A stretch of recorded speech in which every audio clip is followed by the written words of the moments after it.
Jumbo Scampi. For limited... All for a price that will make you... How the hell am I supposed to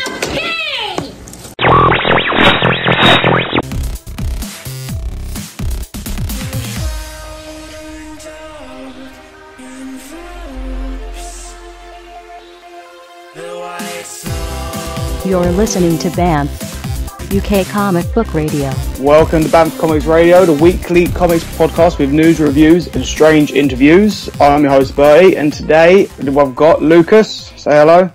Howdy. Nev, say hello. Watcha. And a super duper famous lady, famous for drawing, to being the only lady, I messed it up, to draw Batman. She's famous for the Maya and Wolves, and soon something else that we'll talk about later in the show. And, forgot, Channel Zero, I'm so messing up. Becky Cloonan.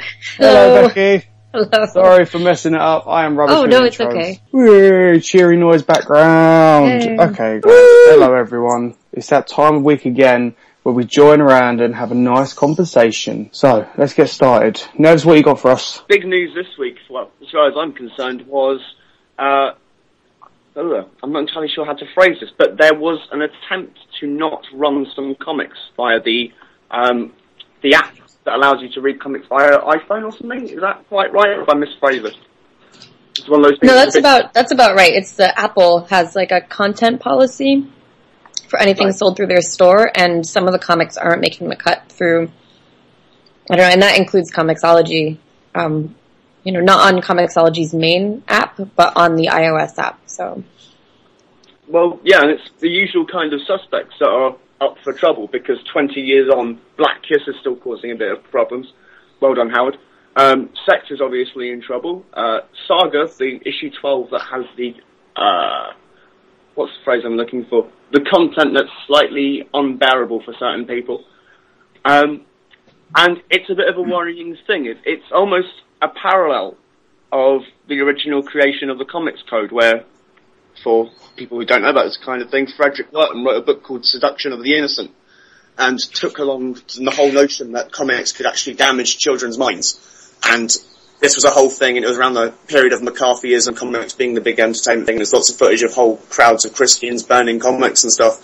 But what people don't tend to remember from that is that Wharton failed, that Congress threw out the notion.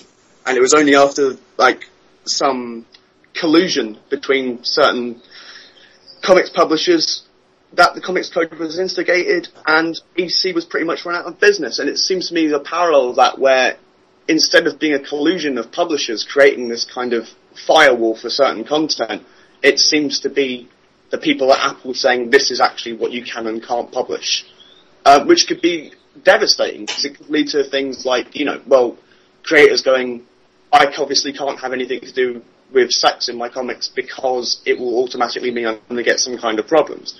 And, obviously people chase things that are taboo, so people are told you can't buy Black Kiss in this country, so then retailers in this country get them in, and they can quite easily sell them for £7 for a new issue, which is something like $10 or something, Becky.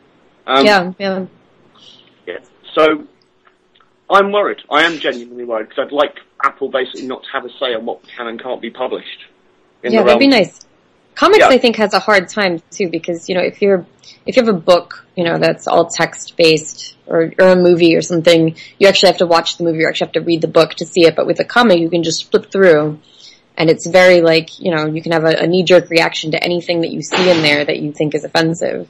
And so, with a book, you'd actually have to read it, or with a movie, you'd have to watch it. So some things that might, get slipped by under the radar, or that people don't necessarily care about in a book or in a film, are all of a sudden these hot button issues, like, ooh, there's sex in this comic. It's called sex, It's on the title, it's right there in front of you. Yeah, and you can judge it a lot more harshly because of it's right there, and it's all there in front of you. Like, you just flip it open and you can see everything. What's with this strange thing that you can't sell, sexual content, but you can have as much violence and gore as you want? That's so ridiculous to me. It really, you see worse in movies. Yeah. And if they're worried about kids getting a hold of it, they still watch movies like this. They see this, all the time. Yeah, or video games too, Oh yeah, but think about the amount, the kids just rocking around with, I don't know, off the top of your head, what's the worst video game? Like Gears of War. The amount of kids playing that with, untold obscenities on there. Yeah, or like Grand Theft Auto. I mean, but, you know, to be fair too, the game industry does have like a bad rep on that too, and, you know, in that industry, I think people have to fight a lot to keep that, you know, from being too censored as well. It's silly. It's very silly. I mean, comics still kind of already have it, but do you think there should be a more prominent, like, age rating, which might loosen restrictions up a bit? Well, I don't know about that. I mean, because there already is, like, I mean, I think my mini comics are even like 15 and up, you know? I don't know if a ratings, like a more rigorous age rating system would help.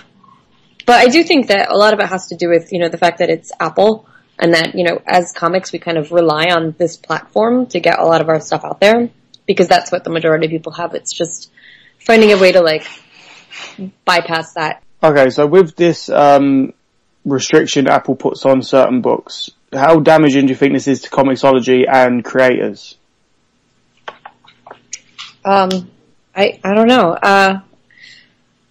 Well, Comixology is the highest grossing app, or one of the highest grossing apps on the Apple Store.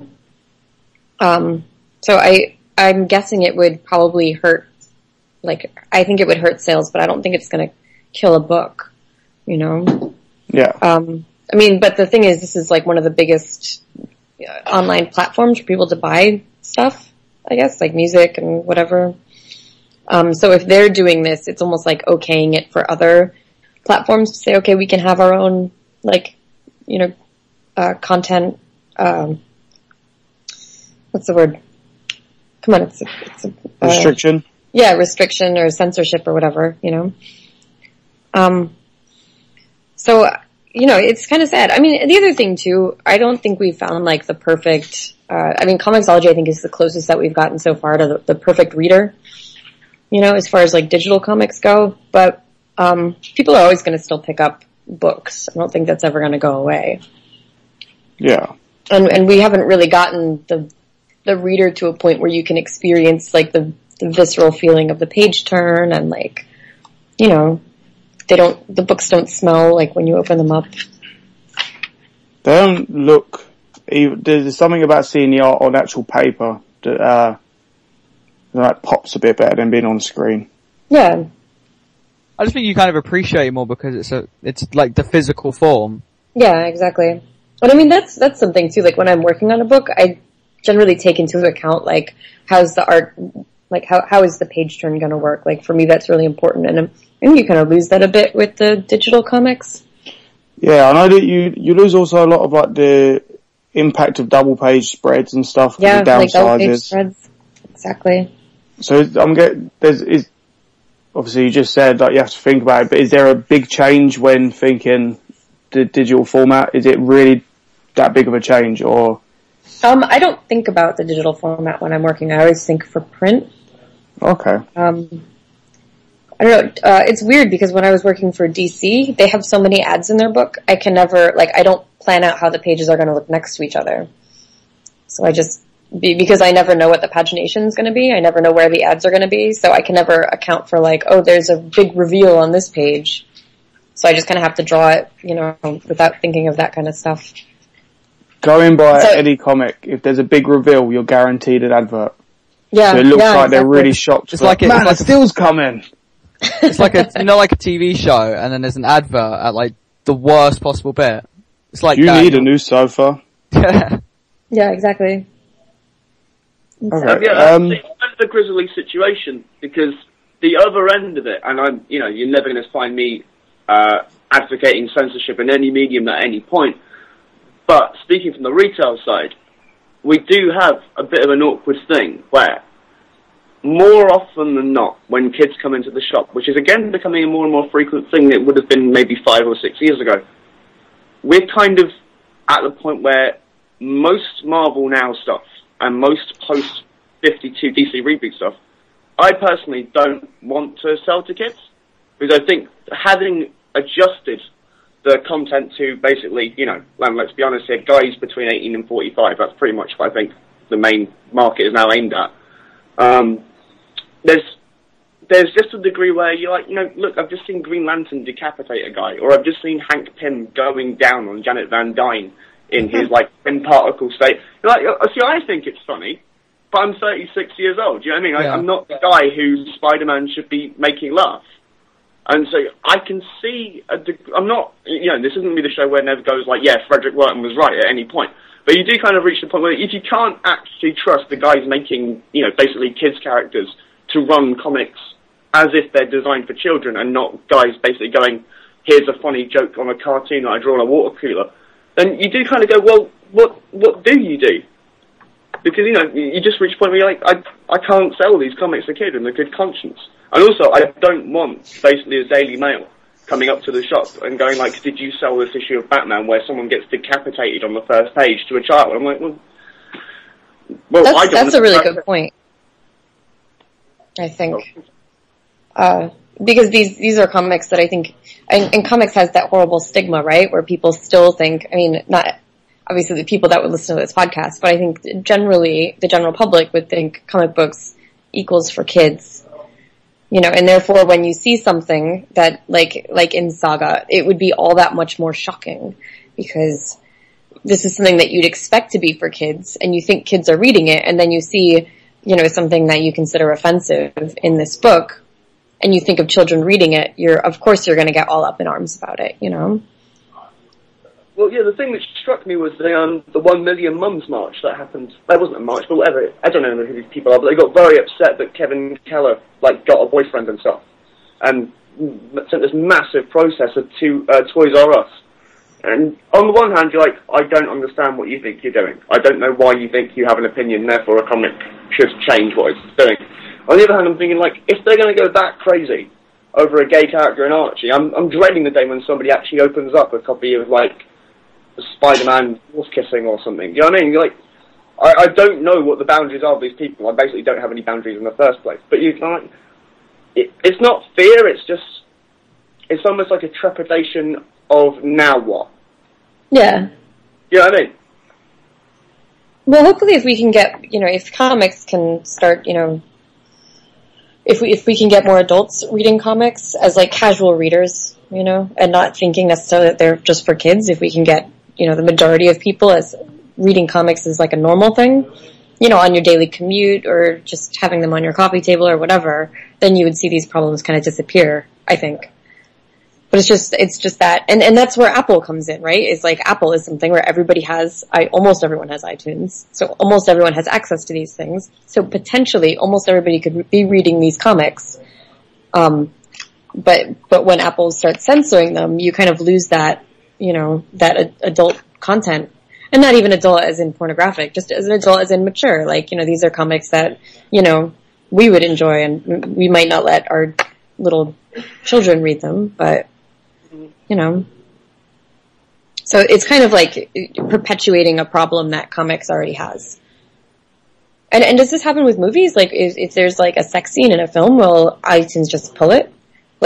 It's ridiculous to me that they're pulling Saga based on some, what might be considered graphic sex scenes, but it's not even that graphic. They're not even, I don't know. I mean, maybe it is, but to me it's not. Well, the thing that struck me when I was thinking about this, and I was looking at this earlier on, is Last Temptation of Christ isn't on Netflix. It's not. I was wondering, is it just that, Netflix obviously doesn't have every single movie? Right. Or is it there are certain movies that they just don't bother because they can't bother? Because I remember the first time around when that movie came out, the amount of grief that Scorsese got about it, and maybe Netflix are just going it's not worth the hassle, which I imagine is a long-term worry of Apple saying there's no point you creating these comics because we're not going to run them. Yeah, I don't know. With Netflix, I know there's a lot to do with the studios. I forget what studio just pulled all of their films because they're trying to make their own Netflix. I don't know if it was Oh, okay.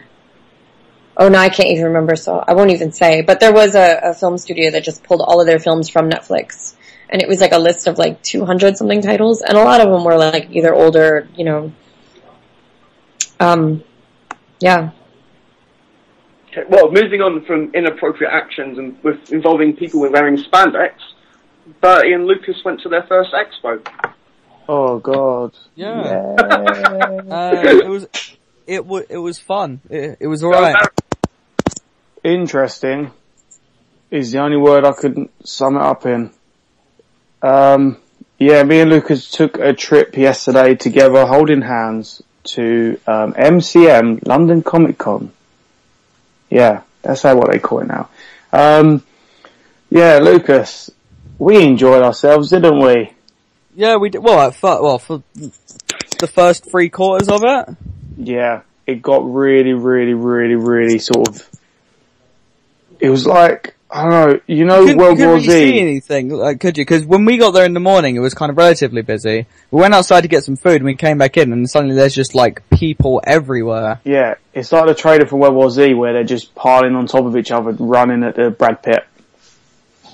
That's what it was, and we didn't know why, because there was no Brad Pitt there. But it was interesting. We met some really nice, some kooky, some a little bit borderline crazy cosplayers.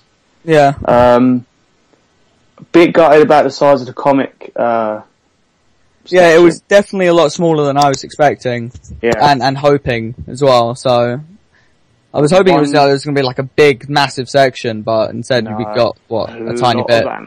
A lot of anime stuff. Yeah. But from what was inside the Comic Village, there was a lot of great creators, a lot of independent stuff. Me and Fee and Lucas were checking a lot of them out. A lot of talent in there. And I found a book from creators, an English group of the publishers called Dead Universe Creators, publishers, not creators. And the book is called Bertie Bear, about Indiana Jones as a teddy bear fighting vampires. So I win instantly, guys. Until you can get a teddy bear with your name on it, fighting things, you don't win anything ever. But that's just me showing off. No, it was good. Edgar Wright was there, but we didn't know until last minute because of the bad organisation of the place. Yeah, there wasn't one of the biggest problems was there wasn't even like a guide or anything to where certain sections. Everything was just kind of just spread out across the place, and they didn't tell you anything. There wasn't a program or anything. No, we had to look for a creator who was at table E9, and none of the tables were listed, so we didn't know which one was E9. And we couldn't go up to someone and say, what table are you? And when they tell us, we just go, thank you, and walk away. Yeah. So they're just like, you're not going to look at my stuff? My stuff's right here, guys. You're just going to ask me a question. Thank you, goodbye. And we're not that kind of people. But it was fun. Maybe next time, a bit more organised, bit more comics. Yeah. Next stop for us though will be the Thought Bubble in Leeds in November, which will be. I'm going to that too. Which I will be at. I will be at Thought Bubble. Oh wow! Then you will see me, Lucas, and Fee. Excellent, nice. Nevs isn't allowed to leave London. He's under house arrest. Yeah, city arrest. Basically like the Lazarus of comics, and the next. Yeah. If he leaves London, London dies. Yeah, it all becomes really slothful and stuff. It's not good. Yeah. But yeah, hopefully that'll be better because no anime. I'm not against anime. I just don't see the appeal in it myself. Yeah, but that was that. It was interesting. And Sway, Jesus Christ, was it Sway? Yeah, there was quite a lot of people. You can't. There's only so many times seeing a large person in spandex sweating that you don't like. You just want to walk away. There's only so much you can take of that. And that was just me. You know, I was in the spandex. I cosplayed as Lucas. We were Skrulls, if you remember correctly. We were Secret Invasion Skrulls. We were. Don't steal that, guys. But yeah, not much to say on it because it was literally just all over the place. I know Fee's got a lot more to say on it. And you might get a Fee rant next week, which will be better than this review because this review is rubbish. Let's move on because I don't want to remember Expo at a minute. It was. Yeah. I don't want to delve back into their memories of Sound horror. like a Vietnam survivor. Oh man, there was just You didn't so see much. You weren't there. Yeah, you weren't there. I saw it all, man. I saw some things. Seriously, I saw a lot of things. Which people did you see? Which people? Okay, okay, go on, Bert. No, go on, Lucas, you go, cause... Oh no, there was just like just a little bit of news just with regards to the organisation. It was, tweeted by, David Wine. MCM organisers told me to my face, we don't care if those people have to queue for 4 hours as long as we get them in. That was the kind of organisation behind the London Comic Con. No, but let's seriously talk about the creators. I'm rubbish with names, so I'm going to name their books and hope people can fill in the gaps. There was the artist of Hitman / The Boys. That's John McCrae. There you go. He was very good. I was mesmerised by him drawing The Thing, just the speed and the accuracy and just the beautifulness of it. The artist of Elephant Men. Richard Starkins. Yep. The artist of Kill Shakespeare. Oh, drawing a blank. RDW's Kill Shakespeare. Andy Belanger. Right? Yes. He was... Where is it? Was it? Oh, yeah. There was someone from Kill Shakespeare there. Was that MCM? Yeah, yesterday. Kill Shakespeare. No, he wasn't. He's my boyfriend and he was here. He was definitely not then, there. which one of the creators was there? Oh, either Anthony Del Cole or Connor McCreary. They're the writers. Okay. They might have the been writers. I thought it was the artists, but my bad. It was the writers. One of the writers, it was a guy with glasses, which probably doesn't help because there's millions of people with glasses. That would have been Anthony Del Cole. He has glasses. There you go. For next week, guys, I'm going to learn names. Just that's what I'm going to do. Yeah, those were the ones that stood out for me, just because I enjoyed pretty much all three of those books. I've never read anything of Hitman, but from what I've read of The Boys, very few issues I've really enjoyed. And Elephant Men is the balls. Alright, it is the balls. You should read that. And Kill Shakespeare is pretty nice. It's better than Fables in my eyes, and it's a pretty similar idea to Fables. Fables with Shakespeare characters. Yeah. That's it. That's MCM. Wasn't too impressed by some of it, but it was pretty nice. Let's move on. What should we talk about? Nevs. This week's new comics? Yes. New comics time. Right. I am having trouble loading up my... There we are. Okay, new comics. This week, me and Nevs read The Green Team and The Movement. Mm-hmm. Let's talk about it, Nevs. Let's do a double team. I'd rather just leave those out. I found them both unbearable, to be honest. I want to know what you found unbearable. I want you to talk about. I want you to talk about. What did you find unbearable? Well, they're both pretty grisly in their way, but I found both the angles. One, the fact that these kind of notions, which are based on the whole Occupy movement, being published by essentially Time Warner. It's kind of analogous to. It's like Rage Against the Machine, and the reason that Rage Against the Machine split up was Zach De La Rocha basically said, "Oh wait, we're actually contributing to the machine by being on a big record label. We should probably stop this," which is why there isn't a Rage Against the Machine anymore. And it just struck me as just disingenuous exploitation of what is a genuine concept and a thing that people really believe in. And I'm sure they're both titles are being written by people whose work I normally like, but in this case, it just seemed, I don't know, it's kind of reminded me of the Josie and the Pussycats movie, actually, which is like a really good parody of advertising product placement in films. And to be honest, I just didn't like them. I thought it was an unnecessary and callous, cynical exploitation by DC of what is, I think, a really good idea. I'm going to agree with you. I'm going to agree. I don't think we agree on much anymore, Nevs, but I'm actually going to agree on this. I read Green Team in particular. I thought I was going to enjoy it because it's Art and Franco. I really like the ideas these guys come up with. But at the end of it, I was just like, it's okay. It's a meh. The idea should be good. Millionaires in a universe where anything's possible. But it wasn't, it was just pretty boys with good phones and technology and talking and making up slang words, and I didn't care. It was a waste of a concept. maybe it'll get better. It was only a first issue, and I don't like to judge on a first issue. If I don't like it, I would always try a second one. But goddamn, was it just slow. The movement I have pretty much almost forgot, which is where it's a Gail Simone book. I do love Gail Simone's work, and I've almost forgot all of it. I can barely the cover is all I can remember, which is bad. But yeah, I agree with you, Nevs. Waste of a concept. And the Josie and the Pussycat Dolls thing, was actually a really good analogy thing, Bob. But, there was another Occupiers comic that you want to talk about, right? Look at that segue. I did.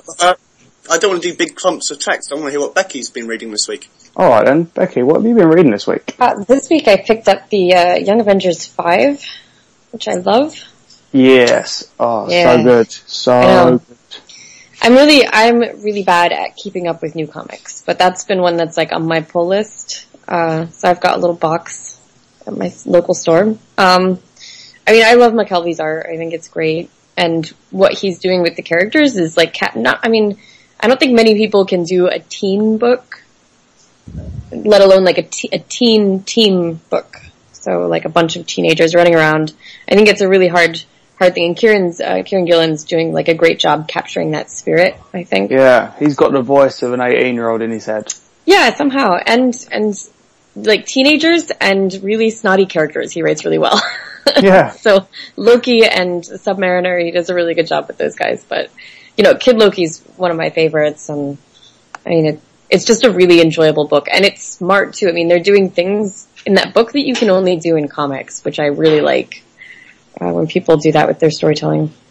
Yeah, it was the issue itself, like, just the details of it. The double page spread again. I think every issue they've done a double page spread, which is just blown my mind. It never beat last issue 4, with the diagram style. But Jesus, was it good. Yeah. I noticed there was McKelvey seems to be redesigning slowly the Marvel Universe. Yeah. He did the Captain America thing. It looks like he's done Kate Bishop's, and he's also done Wiccan's new character design. Yeah, which is great. He's great at costume design. And I think it's just having an eye for fashion. And it's not just costume design like their costumes, but their street clothes too. Yeah. Me and Dan had a conversation a little while ago about the Runaways artist. Again, name is gone. Alfonso, I should know this.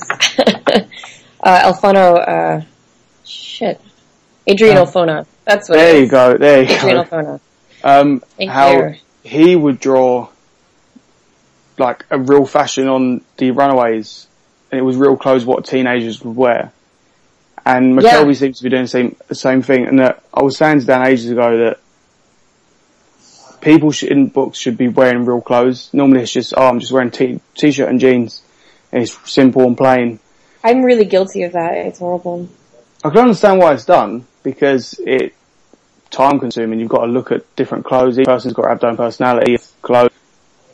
But when it is done, it really stands out, and it's quite appreciated. Yeah, I appreciate artists who can do that, because it's not in my makeup for fashion, I think. Well, or current fashion anyway. I think that's why I enjoy period pieces so much. I was going to say, looking at your old stuff, actually, I kind of got to disagree with you on your own work, that you do actually do fashion. In that, Batman issue, Harper Row was wearing contemporary clothes. It was what a teenage girl would wear. Yeah, that's true. That's true. I try to keep it in mind, but I am, I'm guilty of like when there's a background character, just throw him in like jeans and a t-shirt. Like that's. Oh, background characters wear anything, but I'm talking about main people. But yeah, I've got to agree as well. Your period pieces are like the best stuff. The Wolves actually comes to mind, and the Mirror. There's some fancy doodly stuff right there. Thank you. Yeah, I get a little noodly sometimes. Beautiful stuff. I'm looking at it right now, actually, the Mirror. Oh, it's right in front of you. I'm reprinting it, so I just got the proofs in. I said go on a tangent, but that's kind of exciting. Well, it's a week I've read this week to catch up on, so I'm going to speak about that as well, because I do actually want to speak about some of your back catalogue as well. Oh, cool. In particularly the self-published stuff. can I talk about one more book that I read Yeah, this week? sure, Or that I got yeah. this week, and I haven't actually read the whole thing, but the IDW is doing these great artist edition books, and I got the Jack Davis one this week. And these, I don't know if you've seen them. Like they put out like a Will Eisner one. I mean, they've got like Bollywood, and it's just incredible. I've only seen one in person. That was a Spider-Man one. Oh my goodness! You can only really own one, because where else you're going to put it on your coffee table, and if you have too many, you couldn't store it anywhere. Yeah, I mean these things are done. These are huge. They're printed to size, and I think IDW puts out some really good books, but these are like the best because they're archivable and they're beautiful. I mean, this is stuff that's like should be in a museum. It should be in a museum. But yeah.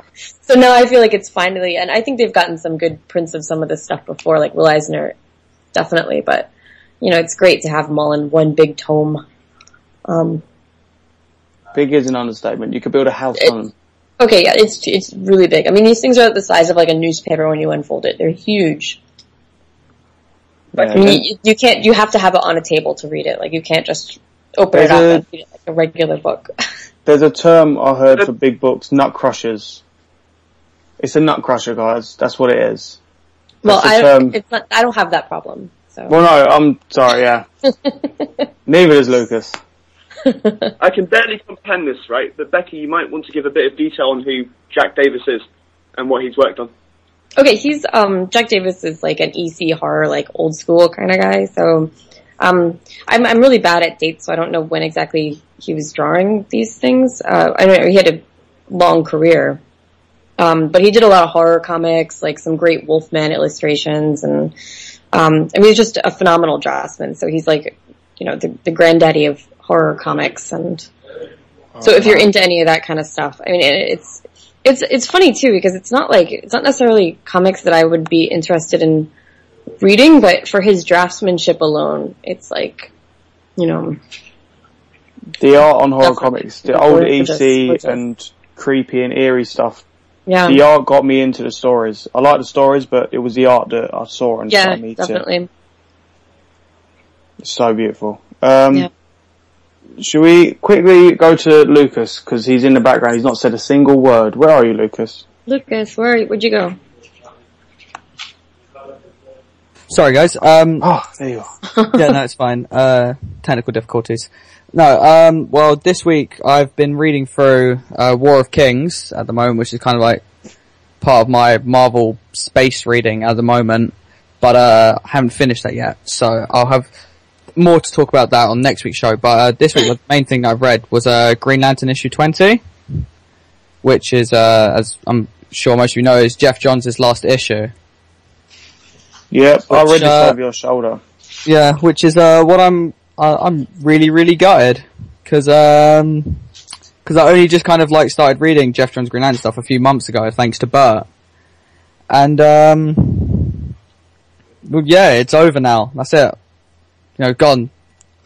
It was a really, really nice gone, but I was just going to say, you were starting it anyway. I thought you was going to skip the whole point. It was a really nice ending. Oh, no. I was going to get into that. Well, I am.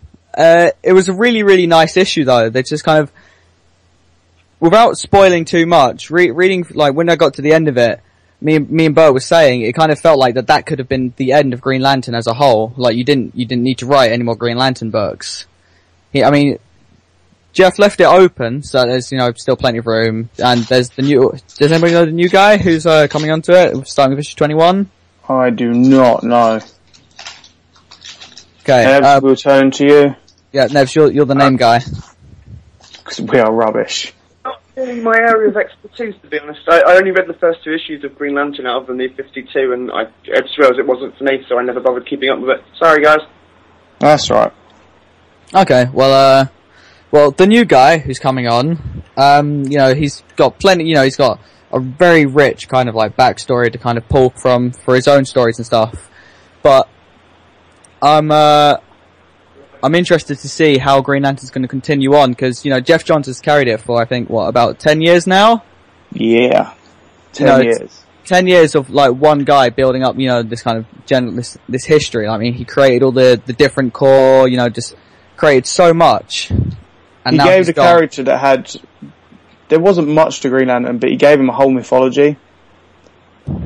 And like, it was a whole, it's a whole tapestry worth of like, it compares to proper mythology, and I love mythology, and there's a whole lore towards it. Everyone's got every colour lantern's got their own lore and their own vows, and all of it from his own mind.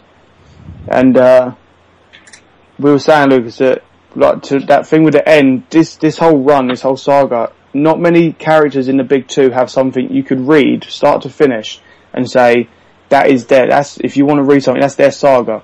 They've all got moments. If you read it from Green Lantern Rebirth, like up to now, you know, that's a story. I kind of really feel like I don't need any more.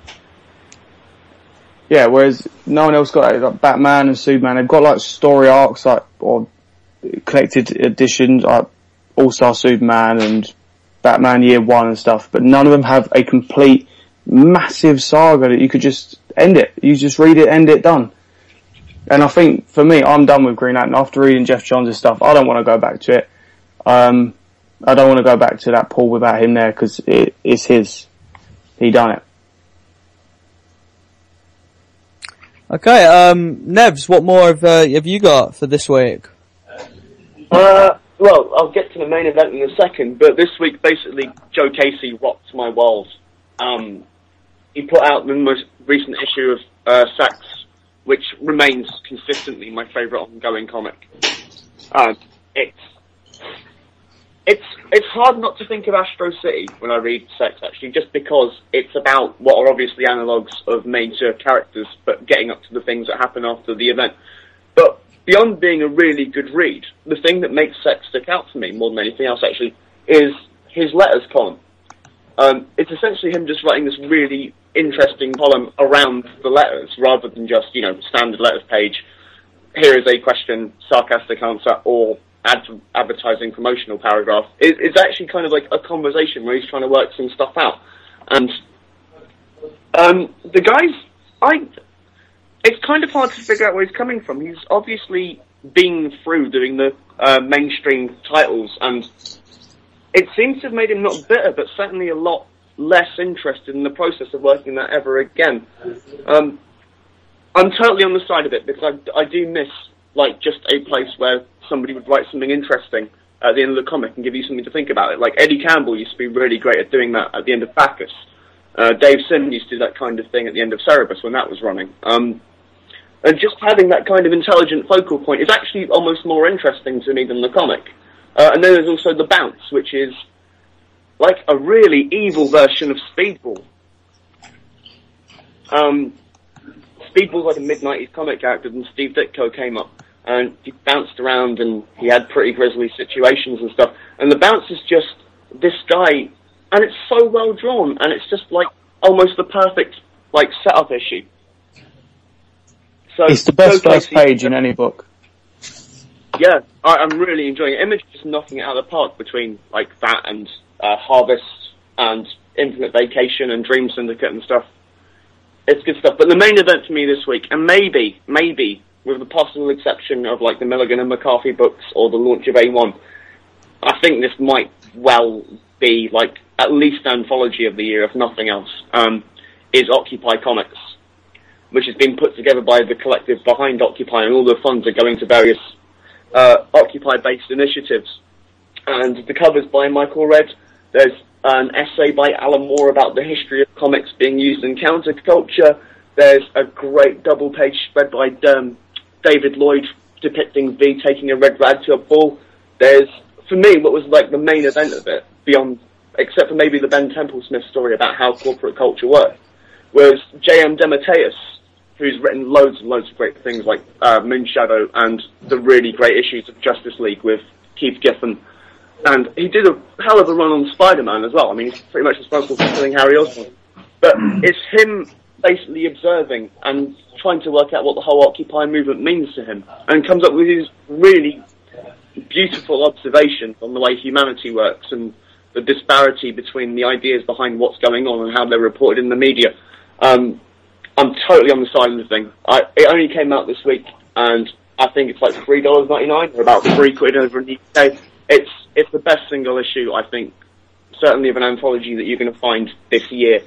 And unfortunately for DC, it's obviously come out in the same week as the Green Team, and like the comparison of how to extrapolate and discuss concepts.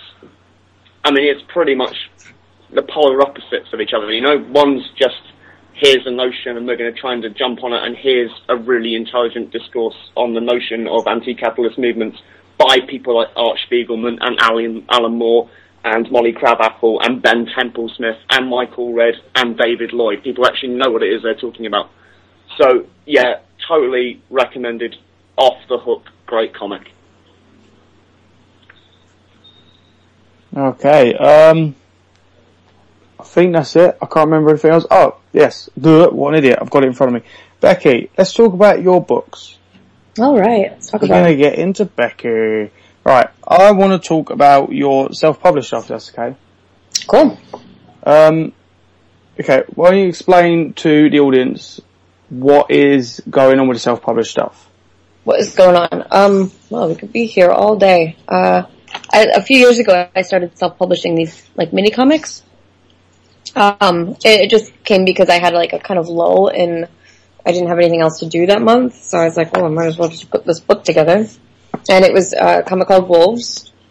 It's like a self-contained short story, like 22 pages, like the length of, like, a normal comic, I guess. And, you know, it just started doing pretty well, you know, people enjoyed it, and I got a lot of positive feedback, and so when the next year came around, I was like, well, I guess I'll do another one. And I did a comic called The Mire, which is nominated for an Eisner this year, which is cool. So yeah, the whole thing just, it grew and it grew, and it actually kind of got out of hand. So this week we launched, some of the guys in my studio, we just launched an online store for all that stuff, so, you know, we don't have to take care of it anymore. So that frees up like a day a week. Okay. So that's I've kind of read, like the whole run of it. Me and Nevs have read all three. Oh yeah. Oh, Demeter, that's new. That just You forgot to announce it, yeah. Yeah.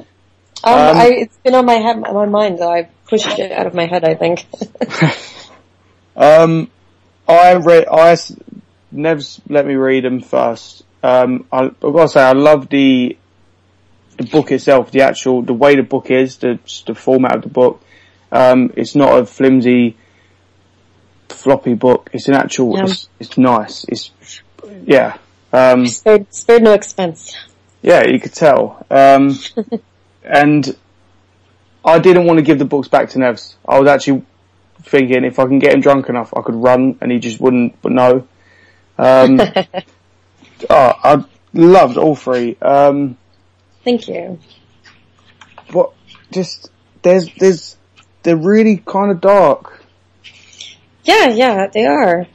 But in I'm a not nice a dark way. person, so it's, I think it's just the tone of the stories. They're all kind of, they're all like, I wouldn't say they're period pieces because they're definitely fantasy, you know, but they're definitely have an air of the supernatural, and I think that with the supernatural comes like, you know, tragedy. There's always like an element of tragedy with, you know, whatever magic is there in the story. Yeah, they are beautifully done. I mean, I'm looking at the Wolves right now. Just so beautiful. The expression on the man's face. There's a panel. I don't want to spoil anything, but there is a panel and he's just got a look on his face of just pure, just drained, dead eyes. Yeah. I'm sorry. I'm getting distracted. I've got to put this iPad away. I'm just going to put it down. There we are. Okay. So yeah, really beautiful. So much detail. I get a little noodly sometimes. It pays off. I don't know the process of books, but with all that detail, how long would that take? Like a whole book? I think it's about like a page a day. I think on average. Page a day? Oh wow. Page a day. Okay, because I have no idea on stuff. I also do, because they're mini comics, because they're printed smaller, I draw them a little bit smaller. So normally if I'm working on like 11 by 17, these I think I work on like 10 by 14 or something. I can't remember the exact dimensions, but it's around there. It's like a slightly smaller page size, and it seems to work out. Okay, Nevs, what did you think? Nevs, chime in, because you are the one that pointed me towards these 3 books. Nevs is gone as well. There he is. No, I'm here. Oh, I thought you went. I did. I came back. I don't want to like big up Becky too much because it seems a bit nepotistic. Going, yes, I guess this was like the best comics ever. I mean, I do really like her comics, but oh, go on. Becky's comics are amazing. Actually, on a change of tack, I wanted to ask you about one of your earlier projects. I don't know if it's kind of still in the public eye anymore. I know like a fair whack of it got reprinted quite early. I wanted to ask you how Channel Zero, Jenny 1 came about because I thought that was great. Oh, that was my first like printed book, like for real, like for published, I should say, published book by a real publisher, and it was also the first time I ever collaborated with a writer. And I think I was like 20 when I drew it, maybe 21. I can't remember exactly. Brian Wood approached me. He sent me an email and he's like, "My name's Brian Wood and I write comics. I did a book called Channel Zero with Image," and I was like, "Oh, cool." So then we went out for lunch somewhere and he was talking about. He gave me like some of his pitch, I think, for the defunct NYX pitch that he had done with David Cho, and this is a super long time ago. They had like a X-Men pitch, I think, with Marvel way back in the day. This is when he was doing like Generation X. That didn't go through, and that actually became demo. So there was this whole, but we worked together on Channel Zero, Jenny 1, which was like a prequel to Channel Zero. Yeah, and it was like 80 pages, 90 pages, I think. And it just got a reprint with Dark Horse. So that's like, yeah, my first published work just got reprinted. And it's on one hand, I'm like, ooh, it looks really nice. And it's, what a great production. The quality of the book is really good and the design is great. And then I open it up and I'm like, my art sucks so bad. But on the other hand, it is like, you have to look at it as, it's just all part of how I got where I am, so. And it was the first time I worked with Brian, so that was a really good experience. I always hear artists beat themselves up over their earlier work.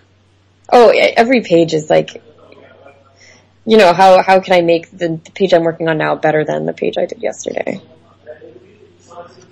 And I think that part of that is to try and never be happy with what you've done. I mean, it's okay to look at it and be like, "Yay, I'm done," and then, every once in a while you can be happy with something, but then, the next day you're going to look at it and be like, well, that sucks. So every time you send something away to the printer, you're always thinking, I hate it. I wish I never drew it. Yeah, there's so much of it that I'll look at. Even in like Demeter, this is a book that it's just coming out and it's something I'm really proud of. But on the other hand, I look back and I'm like, oh, when I collect these, I will redraw that panel and I'll redraw that panel and I'll redraw that panel. So it's definitely, What was the idea of doing them all in black and white? I can't afford to print in color. Oh, okay. And I don't have the time to color a comic. I'm the slowest colorer. So, I was thinking it works so well in black and white. Yeah, I did like one gray tone, I think. Demeter might have 2, I think that's 2. I wouldn't want to see it in colour. It's like, I don't know, you see all like Walking Dead and stuff, you don't want to see them in colour because it just adds to the whole feel of the book in a really nice, subtle way. And when it comes to writing, what do you like the writing side, or you just what do you think of? Do you overthink it? Do you think it? Is it easy? It's so difficult. Even when we work with all these like really good writers before writing. Yeah, I've learned a lot working with Brian and working with Scott Snyder and. So I've worked with some great writers before, but having to do it on my own is really different because, first of all, it's a short story, so you have to, which I almost think is more difficult because you're trying to cram in the whole story in 22 pages and make it feel like something that is bigger than it actually is. There's like a little bit of trickery going on, so I try to make them obscure enough that people will want to go back and reread it to try and get, 2 or 3 reads out of it. So, it might only be 22 pages, but you've read it 3 or 4 times. Yeah. And I change a lot when I write them. I mean, Demeter I wrote like 4 or 5 times before I actually got something that I was happy with. And before, the roles of the characters were reversed in the first draft of it. There's like a male and female character, and originally I had it kind of the opposite. And then like 2 drafts in, I was like, well, this isn't working. This is stupid. And then I was like, change them, and it kind of worked a little bit better. And and then writing the dialogue and everything, that's constantly being rewritten until like the very end. I didn't even think of the character's name until like the day I was sending it out to print. So I was like at my friend's house and I was asking all my girlfriends like, I need names. What do you think of this? Well, would you settle on one then be like, actually, I hate her name? Yeah, and then I always think of like ridiculous names. I just make up really stupid names or think of like, what about Balthazar? No, it's how about Nebuchadnezzar? No, it's that has got to be a character somewhere. That is a wicked name. I think it was the name of the ship in the Matrix. There was like a ship named Nebuchadnezzar. How do I know this? I don't Would that be a male or female name? Male. It's I'm going to name my son. I'm going to name my son that. Yeah. You heard it. I don't know how I'm going to spell it, but I'm going to just call him it. That's so cool. Yeah. So it's a process. And with the Mire, it was kind of difficult too because there was a lot of tricky stuff with the dialogue. And then Wolves was all like, I used a few different tenses to kind of differentiate the flashbacks from the other flashbacks from the present day stuff. So yeah, I got a little too like wrapped up in the details.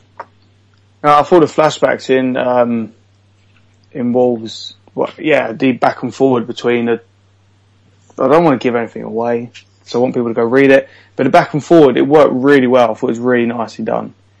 Thank you. Yeah, so good. And can I just say, you draw like the best eyes in the world.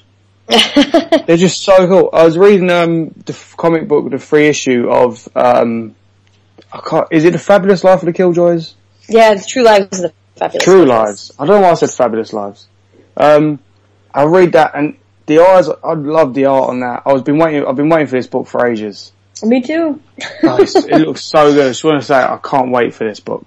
Do you want to give an official date or when it's out? It's got an official date. I think it's the 12th, of June. It's soon. It's like in a few weeks. Hey, I'm pretty sure. I should look this up really. I should know. I knew it was in June, but I'm rubbish with things. I'm intrigued to know how Gerard Way puts things together, because, like, I really liked the Umbrella Academy comic, and I wasn't... to be honest, there's been quite a lot of missteps where people are really good in one field and then think they can translate that talent into writing comics. So it's actually a lot more difficult than people understand. I mean, like, the most famous example is Mario Puzo, who, wrote The Godfather, but was short a few quid some year or other, and asked Stan Lee for a job writing an issue with Spider-Man, and Stan was like, yeah, sure. Probably said True Believer at some point. And Puzo, like, gave up halfway through and said, I can't do this. This is clearly too much work. But Jared really seems to know exactly what he's doing. And, like, he went to school for cartooning. He went to school for comics. Really? Yep, we both went to the School of Visual Arts in New York. And I think he had an internship at DC, and so he's a nerd. Mm-hmm. I did know he was big on the comics. I remember the Morrison con last year. He was a big guest of that. Oh yeah, he's best buds with Grant Morrison. Grant Morrison's in one of his bits, Yeah, I know. He's actually really scary in it. I would never like to meet Grant Morrison. I'm a big guy, but he would scare the poop out of me. I'm really looking forward to it. Sorry, go on now. I was just going to ask, how does it actually work? Do you work Marvel plot style, or do you get full scripts, or do you, go back and forth with thumbnails? I mean, how does it actually come together? Because it's incredibly inventive. It's actually, it's been a few years in the making, so there's been, we started as a comic back in, 2009, and then that went on hold while they made their new album, and then that became music videos, and now, 3 years later, 4 years, however many years later, it's finally a comic again. So it's been the comic informing the music, informing the videos, and all this has kind of gone to flush out the worlds that they started creating. And I got a full script from them, like Sean Simon is also writing it, and this is his first comic. But they thought of the idea together, I think when they were on tour or something. I'm not sure the details. I should probably check up on this before I start mouthing off. But, I know the two of them thought of it together. I got the impression it was from in the album, the Danger Days album that recently came out. I thought it was inspired by it. They mentioned the Killjoy. Yeah. That was based on. I drew the spider logo and stuff for that. That was all for the comic originally, and then okay. And then they were doing another album that they weren't happy with, so then they scrapped that album, and then they decided to do the Killjoys as their next album, which works really well as a concept, I think. It was strange, because when I heard the album, I listened to it a couple of times, and I thought to myself, the Killjoys would make a really good book. And then I hear all of a sudden, there's a book coming, and then I did get a little bit disappointed, because I actually had the idea of writing it myself. I thought to myself, I could steal this, and no one would know. I'm an idiot. When you say the comic informed the videos and the videos informed the comic, who came up with the design of the world? That's probably like all Gerard and Sean. Oh, really? Yeah. Okay, because I do like the whole costumes, like the weird. I don't know what kind of. I want to say it's not steampunk. I was about to say steampunk, but a whole mishmash of someone wearing a motorcycle helmet and. Yeah, it's like a pop punk Mad Max kind of thing. Yeah, it's weird. And the designs of the scarecrows and the vampires. Oh, I love it. That was the Draculoids. The Draculoids. They're my favorite to draw. So creepy. The mask. I don't know. Oh yeah. Yeah, it's like Leatherface if he was wearing like Sid Vicious's head. Yeah, with really sharp teeth and. Yeah. Yeah, and the spacesuits on that is a scarecrow's in a spacesuit. So, yeah. That freaks me out. Every time I see just a deadless space. Do you remember that episode of Doctor Who with the spaceman in the library? I'm guessing I'm the only one to watch Doctor Who here from that silence. But that it freaks me out. Ever since then, it freaks me out. Is this an ongoing or a miniseries? It's 6 issues long. It's a miniseries. Okay. Yeah. And from the 12th of June, right? Mm-hmm. Yeah, okay. I mean, but there's so much. The world is so vast that it could easily just be ongoing. I think just based on the amount of characters and. There's so many crazy things in this. It's like there's like almost a new character could be on every page. Just like every page could be its own comic. It's crazy. It does look like it's going to be mental. It's only the first arc isn't even out yet and finished. But do you think is it going to carry on, or just the one issue, one and done? The one miniseries. We've always just planned it as being 6 issues. And it kind of connects to the videos. There's like a girl in the videos, and it's about this young girl, and the comic is about her as she's like a little bit older, like a teenager or a young teen. But I don't think that you need to have seen the videos or heard the record to be able to enjoy or understand the comic. So, which I like. So will Grant Morrison show up in the comic? No spoilers. Oh yeah, I'm like inking him right now. No way. Yeah, I'm inking Grant Morrison. No one else can say that. At New York Comic Con this past year, and I was just like, I'm drawing you. Did he laugh, or did he just give you like a blank stare? I can't even tell. I was tipsy. Okay. I was really nervous to meet him. So. I don't know anyone that wouldn't be. Yeah. It's Grant freaking Morrison, man. Okay. Should we move on? Because I could literally talk about e-books all day, but I have a feeling we should move on. Let me interject really fast, because I started talking about this a tiny bit, but we, at our Studio Lunac in Montreal, we just opened up our own website, like a web store. So it's just, warehouse.ca, but it's WEREHOUSE.ca. And that's where you can get all, not just my stuff, but Andy Belanger and Carl Kerschel and Steve Niles has some books up there, and Ben Temple-Smith and the 44 Flood guys have the tome books on there. So we'll put a link when the podcast goes up. We'll put in the notes, and you should check that out, guys. Cool. So the studio is yours and all those people. It's just All There's alone. like 15 people in our studio. I'm at the studio right now, actually. So if there's any like ambient noise, it's You're not being stalked everyone working or on chased. Sunday. That's what it is. Oh, that's dedication there, guys.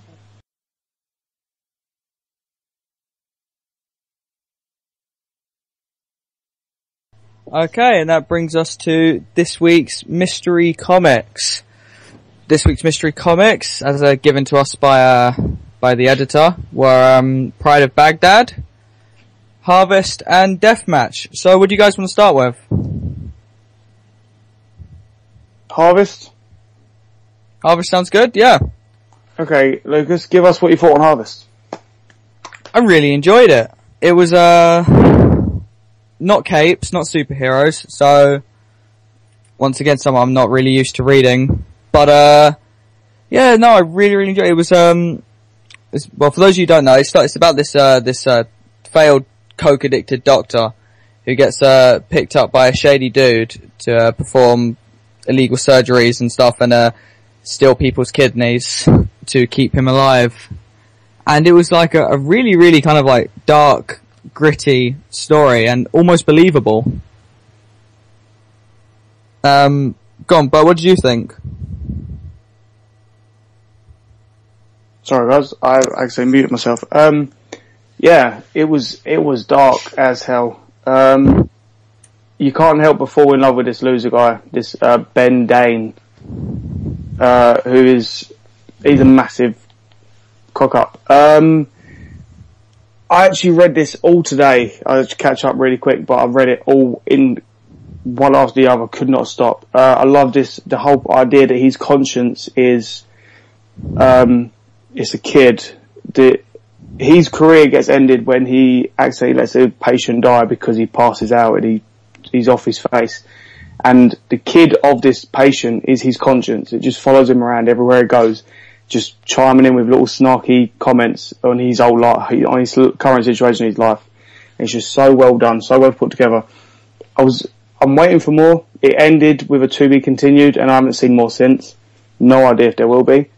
But yeah, can't wait if there is. Really good. Nebs, yeah. What about you? What did you think of Harvest? I loved Harvest. I have to say, I think I probably have a greater tolerance of dark and evil stuff.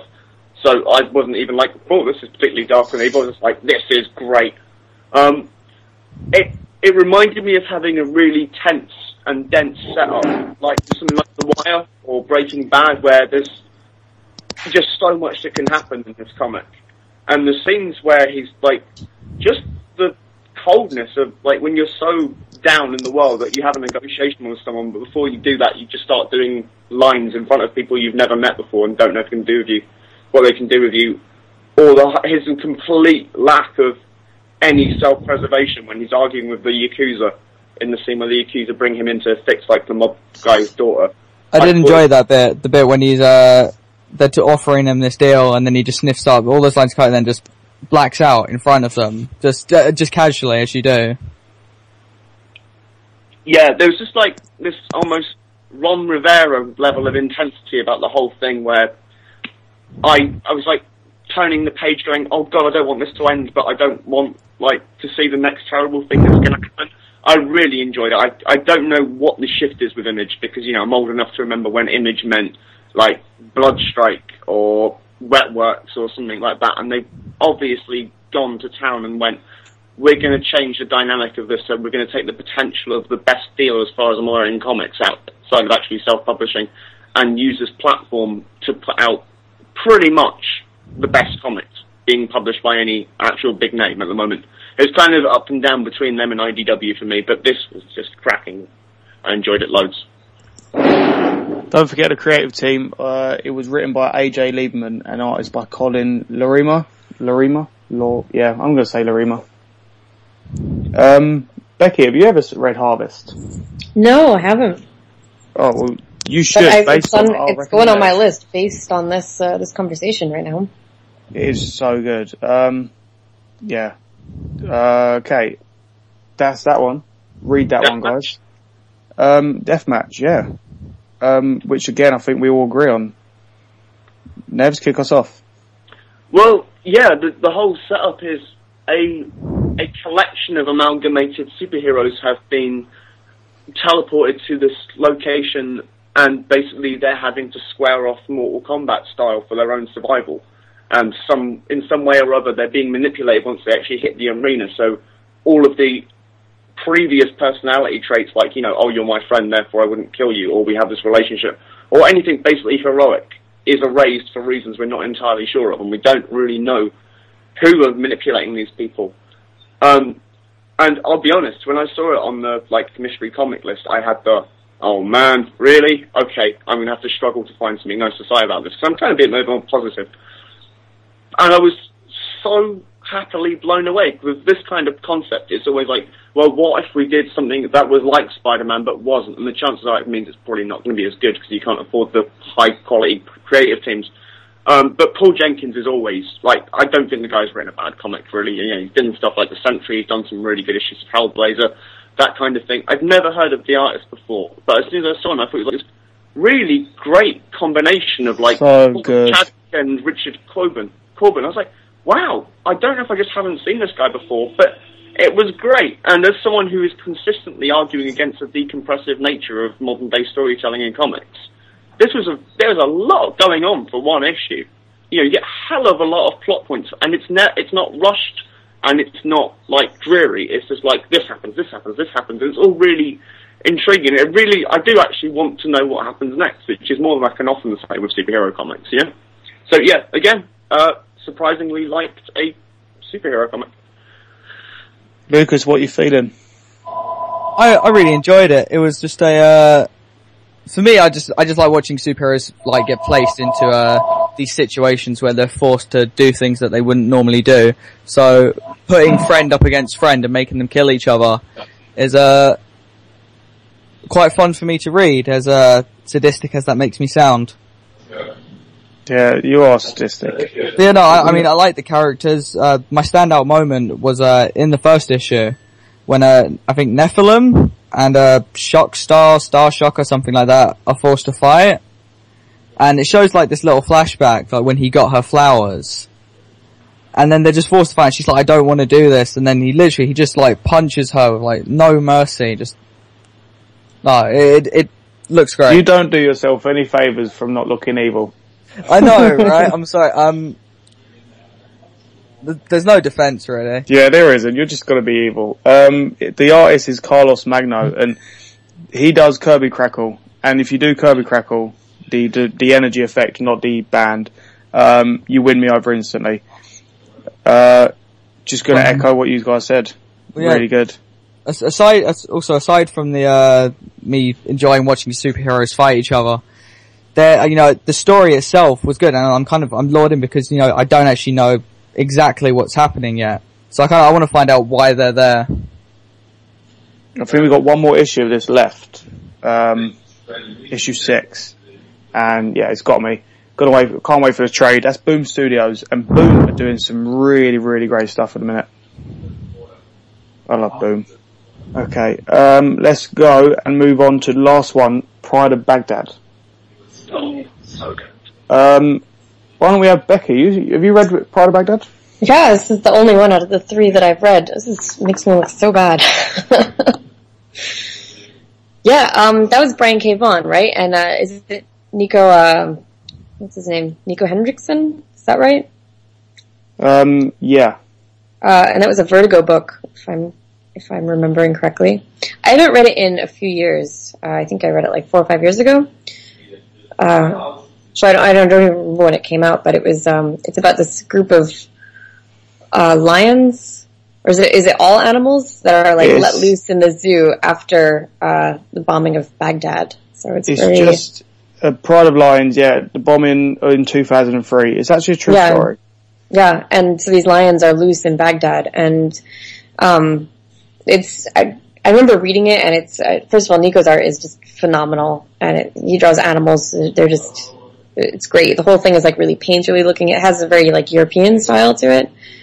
And it was surprisingly emotional. Like, you get really attached to this group of lions. I think that, you wouldn't normally get from like, the news report. So that's something to say about Brian K. Vaughan, who can take a news report and then just turn it into this emotionally hard-hitting story.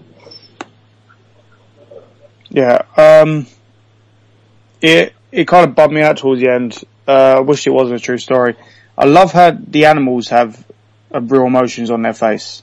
Yeah, but without looking less like animals. One of them smiles, but he still looks like a lion smiling. Yeah. Who was the artist again on it? Sorry? I think it's Nico Hendrickson. Is that yeah, right? no, I've got, that guy can draw animals. I'm not sure if I'm pronouncing his last name right. I'm not good at pronouncing, so I'm not going to attempt it. It's just like you were saying about the way he draws animals and kind of conveys emotion on them, but still makes them look like animals. Yeah. And it's more, you can compare it to like The Lion King, but it's definitely more, realistic and a lot more visceral. Adult The Lion King. Yeah. Adult The Lion King. But it definitely had that like kind of animated quality that you see in, animators, I guess. There's just a lot of movement and, really good at drawing these animals and facial features and expressions that animals wouldn't normally have. Yeah, so good. So well done. Nebs, have you read it? Oh, I've read it. He's read holy it. moly. I really loved it. I loved it for two reasons. One, it's a really good story, but two, Brian K. Vaughan does the best, reveal spots I've ever seen any writer do. Like, you read enough of these things and you kind of just go, okay, it's a clown, or it's Aunt May wearing a Dr. Octopus suit or something. But the way he frames these things, so bottom panel of right page, one of the lions goes, oh my god, there's a thing.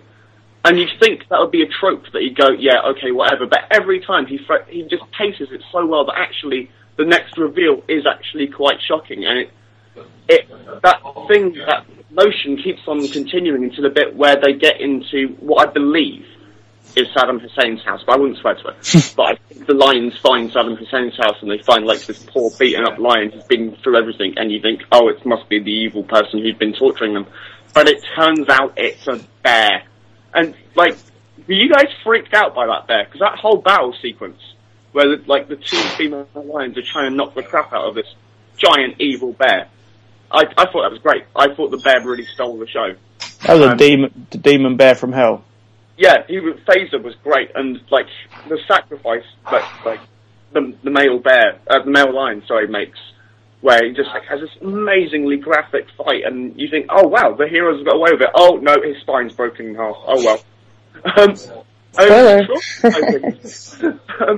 was just they've been through all this, and then just well, I'm not going to spoil it, but it's all a bit watership down, you know what I mean? Oh yeah, for sure. So yeah, totally loved it. It's like Brian K. Vaughan just being amazing again. Well done, Brian. Just well done, Brian K. Vaughan, for writing lots and lots of very good comics. Yeah. Yeah, I don't think he's done anything bad. He can even write lions, everyone. Oh yeah, the relationships between the animal groups, between the monkeys and the lions, and the beautiful scene where Safa's trying to make the point that they're not going to eat this antelope because they're trying to make a point about the literal pride of lions, which works on so many levels. Yeah, great stuff. Okay, doke. Well, that brings us into question time. Cue music. Oh, stop. Okay, right. Who's got questions? I have one, but I'll put mine in a bit. I've got two, but I want to quickly go on to one because it's really interesting. Sent in from Fee, who's away. It was how much you spend on comics week/month. And it was just that one question. I'm guessing people were just looking for an average. I spend lots, is what I'm going to say.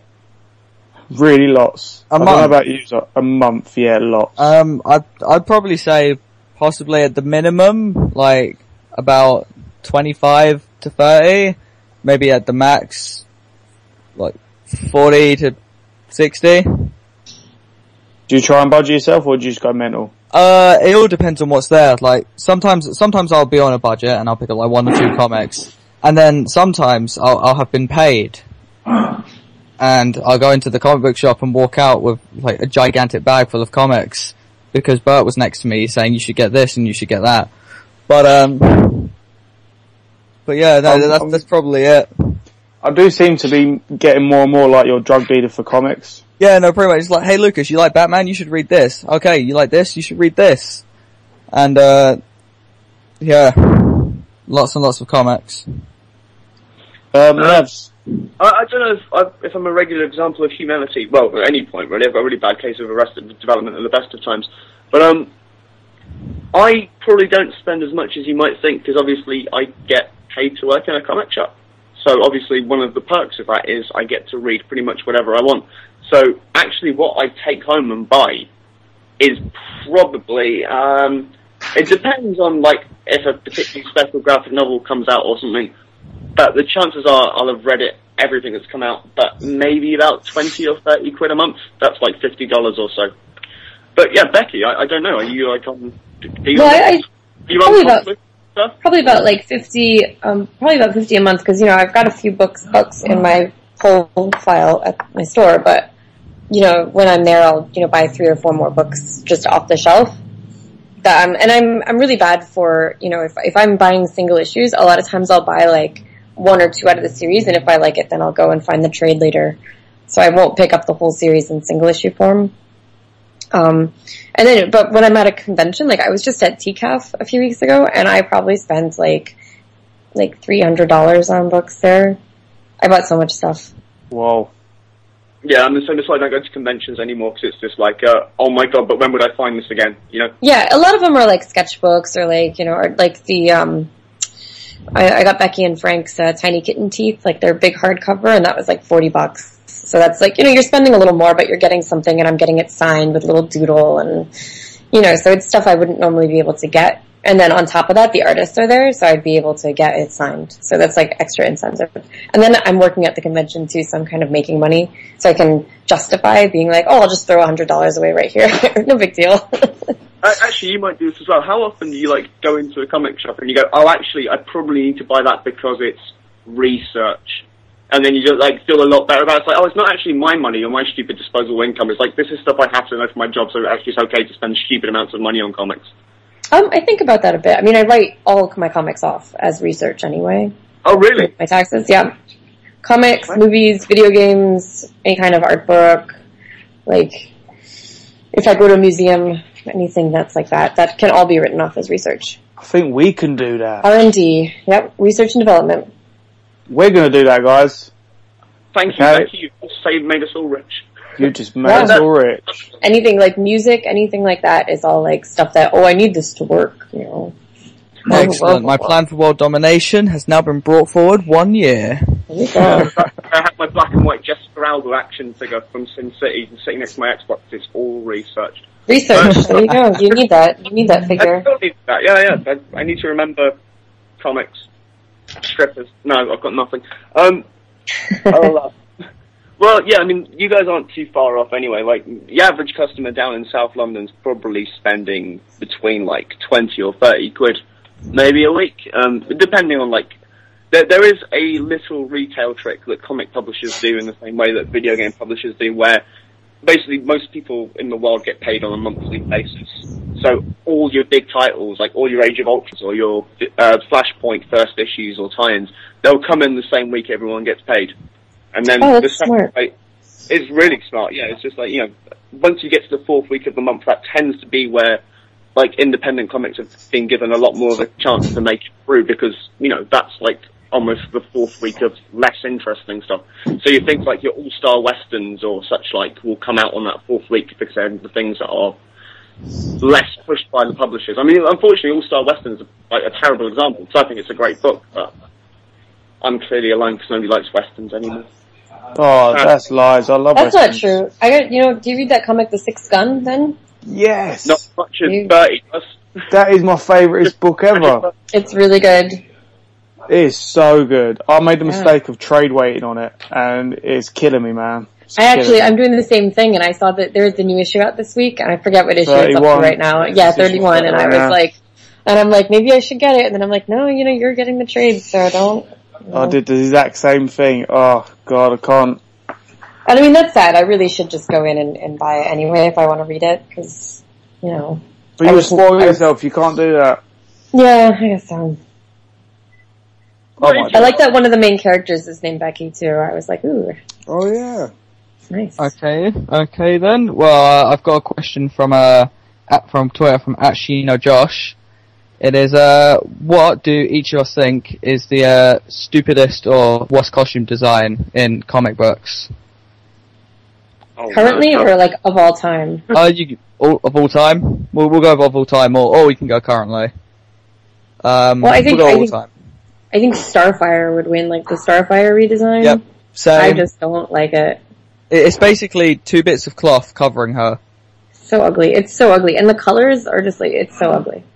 And she's like, in Teen Titans, I have so many, I know so many little kids that watch that show, like, friends, kids just love Teen Titans, and she was such a great character and her design was awesome, and then to redesign her like that in the New 52, you've alienated your entire Teen Titans watching, preteen fan base, basically. Because what kid is going to look at that and be like, oh, that's awesome. Like, no, you're going to be like, what happened to her? That's what I felt like anyway. But yeah, so me and Becky say Starfire from the New 52. Nevs? So many. So many to choose from. I'm gonna go with, and this is off the top of my head, I'm sure once we get into edits I'm gonna email down like a billion other suggestions, but my current one is the blue hoodie outfit from the Spider-Man Clone Saga, where Spider-Man has like one of the best designed costumes. Are you talking about is that Miguel O'Hara? Or no, that's Spider-Man 99. This Scarlet Spider was like the Spidey who was Ben Reilly, who was Peter Parker, but no, he was actually a clone Spidey story. And his outfit was basically, all bright red, right? But he had a blue midriff cut-off hoodie with a spider on the side. It was a thing. And he had like web slinger things on the outside of the costume. And oh man. Normally I'd just say, look guys, use the search engine of your choice to look this thing up, but I don't think you've done anything wrong for me to inflict this upon you. I can barely handle it. I'm sorry. I need to go and cry, I can't bear this. It's okay now, it's okay. You can cry now. Point. Is that the last question, or? No, we're waiting for Bert's. Bert. Oh, you want mine? Mine is when Invisible Woman became Malice and wore the spiky hat. Oh man! Massive. Do you remember? Yeah, mine's that one. I've got to change my answer now. Everyone Google it, and then you'll know what I mean. Malice, Invisible Woman. It's ridiculous. Do you know what? I'm gonna add to that two bad costume designs of Susan Richards' life. Mid-90s, Reed Richards died, right? And Sue's response as a widow was basically to turn her outfit into what was essentially like a one-piece swimsuit, but with a 4 cut out between her boobs. And that was what she went into battle with.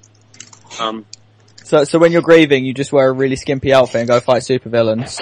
According to 90s Marvel, yeah. Is that not normal? I thought, oh, okay. Yeah, me and Bert do that whenever we have, yeah. We do that for fun, so we just bust into skimpy outfits. You should have seen us last Wednesday. No, you really shouldn't have. Okay, I think that's it. We've all discovered worst costumes ever. Mine wins. Because once you Google it, you'll see why mine wins. I think that's it, guys. I'm done. Are we done? I don't know. I think we're done. I think it's time for that sad time of week again when we all split up and go our separate ways. Yeah, I hate goodbyes, guys. That rhymed. We'll see each other in November, right? Thought Bubble. We will. Nevs. No, we were trying to convince Nevs a little while ago to come. You should go. It's a good show. You should come, Nevs. You should. I'm not anti Thought Bubble at all. It's just I have job, and I normally work in the comic shop over the weekends, and I'm sorry, I love you all, I just can't. Think about it, we could have had a massive road trip to Leeds, 3 hours, all four of us in a car. Oh, 3 hours. Yeah, so on that note, we can wrap that up. Okay, guys, let me quickly say goodbye. You've been listening to us on BAMF Comic Radio. You can subscribe to us on YouTube, go to our website, wearearcade.com. You can like us on Facebook or follow us on Twitter, at Radio BAMF. And that's it. Don't forget to check the YouTube channel. Don't forget to use the channel. We've got some really weird con videos coming. Lots of interviews with interesting cosplayers. So you'll get to see the nightmare that I have to relive. Don't laugh, Lucas, please. You didn't do one of them. Oh, God. Right. Also, don't forget iTunes as well. Yep, iTunes as well. Just our iTunes. Lucas is got bad memory, guys. Okay, so we're all going to say goodbye. Lucas, say goodbye. Goodbye, Lucas. Nev, say goodbye. Goodbye, Lucas. That works. I'm saying goodbye. And Becky, do you want to tell people where they can find you? Yeah, I'm at BeckyCloonan.net, so you can find links to everything from there, including my store where you can find all my mini comics. And thank you guys for having me on the show. It's a good time. It was a pleasure. Thank you for bearing us. And yeah, everyone, we love you like lollipops. Bye, everyone. Bye. Keep waving. www.wearearcade.com